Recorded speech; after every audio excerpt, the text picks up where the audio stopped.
This whole story, I don't think I've ever told it in that way. Well, yeah, I was born Steve, and now as you can see, I'm Steffi now.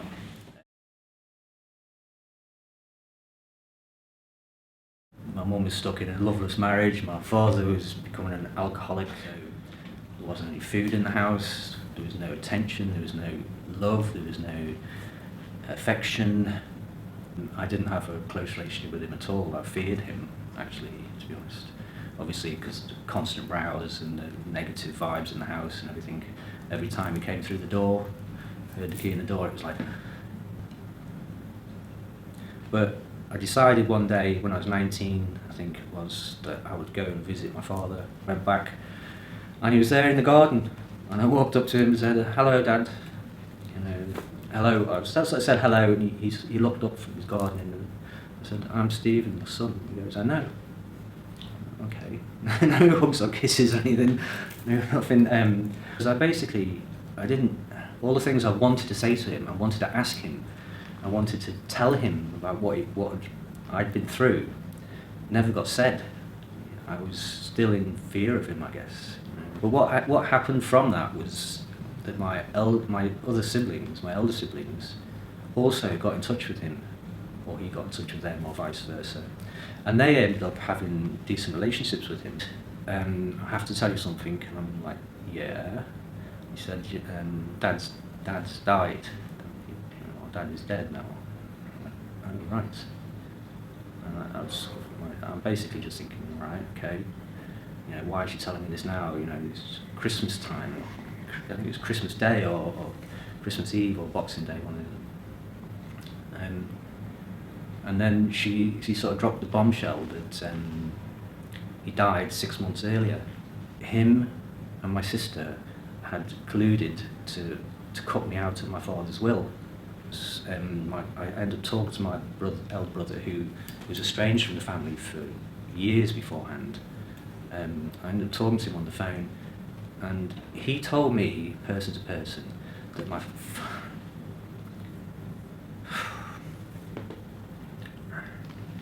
he told me that my father had told him, face to face, on his deathbed, that I was to get nothing. That was, I suppose, out of everything that happened over the years, that was just like, that was the final straw for me. You know, that was something that cut me so deep. You know, now I'm never really going to know whether that's true or not, but I imagine myself that it probably is. You know, whether that was a ruse to get the money, I don't know. But either way, it's a really cruel thing.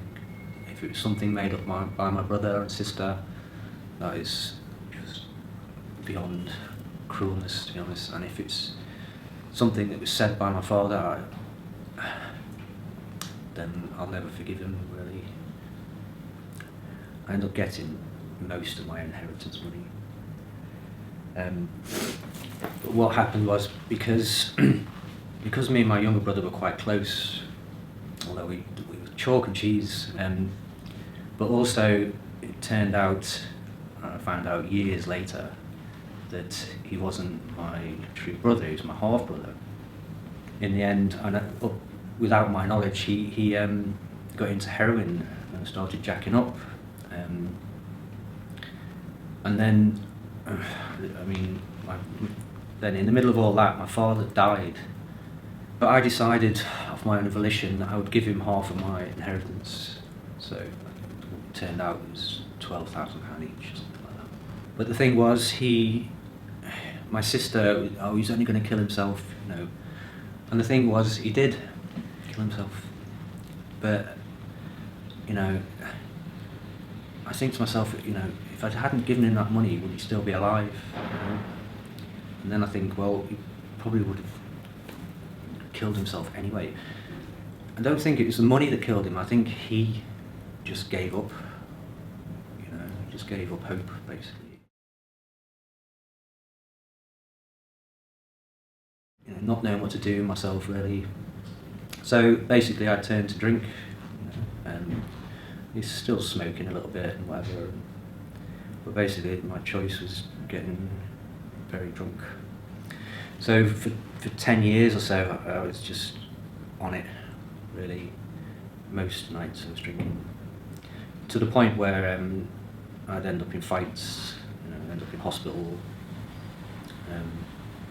I think what I was doing was I was becoming like a vigilante. I would see, other guys, whatever, picking on somebody, or acting up to their girlfriend, or bullying somebody, or anything like this, or taking the piss out of somebody, and I would go and front them up, and it didn't matter how big they were. I didn't care. At that point, I didn't care if they smashed my face in. All I cared about was telling them that is wrong. If I ran away, I'd be like, my mother or father, what they did to me. I can't run away from my own child. I decided that I would leave it to fate. So, and lo and behold, straight away, she fell pregnant.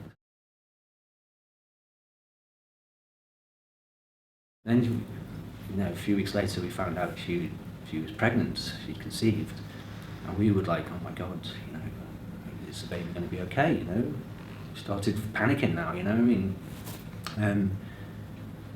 And then they gave us a choice.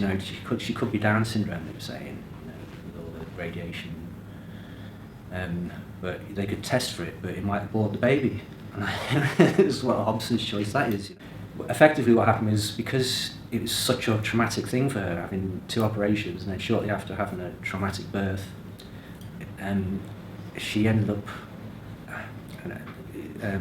being disabled, not as a direct result of that, but it brought on this fibromyalgia thing. They used to call it yuppie flu years ago. And 2 forms of arthritis and all this sort of stuff. So now she's virtually immobile most of the time. But what did come out of it, of course, was Florrie. And she is the brightest, most beautiful thing I've ever done in my life. So it's given me something to live for. She has literally saved my life. Otherwise I'd probably been drinking myself to death. It turns out that Florrie didn't have Down syndrome, but what she did have was reflux. So basically the sphincter in her throat hadn't developed properly, which basically meant that every time she ate, she would have the food and acid enter in her throat and it would burn. So every time she ate, she would scream. And for 2 years, we both nearly had nervous breakdowns during that time, because we weren't sleeping properly. She wasn't sleeping properly. She was screaming every time she ate. She was screaming every time we put her down to sleep. Really hard work. I knew, this is why I didn't accept having a child, because I knew it'd be hard work, but it's turned out to be 10 times harder than I ever imagined it to be. But at the same time, she's my reason, my rhyme and reason, really. She's the reason for me getting up in the morning and doing. Florrie also, turns out, is borderline autistic. He used positive affirmation, basically. He used positive reinforcement. He sort of, because I trusted him and I allowed him into my deepest thoughts as such, he was able to communicate with my subconscious, I guess, and he gave me permission to be happy, to be open, to be confident, to not dwell on the negative stuff all the time, to let it go. I can let it go, I can let go of the anger, whereas before I would hold on to it. I would hold on to that feeling and I wouldn't be able to let it go. And I thought I was having a nervous breakdown at the time. All this anger was just welling up inside of me. It just all kept flooding out and I just started to lose it. But now I can see it for what it is, I understand where it's coming from, and I understand how to deal with it, how to not suppress it, let it out, let it go, and move on. Ultimately is that I'm not afraid anymore. That's the key. I've lost the fear. I'm not afraid of people. I'm not afraid of putting myself out there. I'm not afraid of being who I am, basically. And that's the key, I suppose. Before I was afraid of everything. Now I'm happy being me, happy being real me.